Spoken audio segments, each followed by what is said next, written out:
கடந்த மாதம் மைசூர், பெங்களூர் ஊழியங்கள்லாம் முடிச்சுட்டு அங்கே போக வேண்டியதாக இருந்தது. அப்போது இன்னும் கொஞ்சம் தூரம் தள்ளி போகும்போது தான் பார்த்தோம், ஒரு யானை கூட்டமே நிற்குது.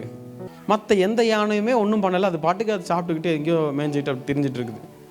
ஆனால் இந்த குட்டியோடு வந்த யானைங்க மட்டும் நாங்கள் போன அந்த காரை முட்டை வந்துடுச்சு.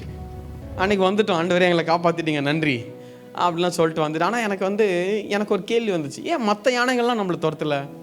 அப்போ தான் எனக்கு புரிஞ்சிச்சு, மற்ற யானைகள் கிட்ட குட்டி இல்லை, ஆனால் இந்த யானைகள் கிட்ட மட்டும்தான் குட்டி யானைகள் இருந்துச்சு.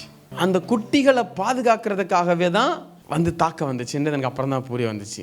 யானைக்கே அப்படி இருக்குன்னு சொன்னால், நம்ம ஆண்டவருடைய பிள்ளைகள் நம்மளை ஏதாவது ஒரு தாக்க வந்துச்சுன்னா அவர் சும்மா நிற்பாரா? அவர் நம்மளை ஏதாவது ஒன்று தொட வந்துச்சுன்னா அவர் சும்மா நிற்பாரா? நான் சொல்கிறேன், உங்களை தொட வருகிற எதையும் கர்த்தர் அனுமதிக்கவே மாட்டார். உங்களை எது தொட வருதோ அதை கர்த்தர் கிட்ட கூட நெருங்க விட மாட்டார். தகப்பன் முன்னாடி நின்று பிள்ளைகளை பாதுகாக்கிறதுக்காக எதை வேணா முட்டி மோதி தள்ளிடுவாரு.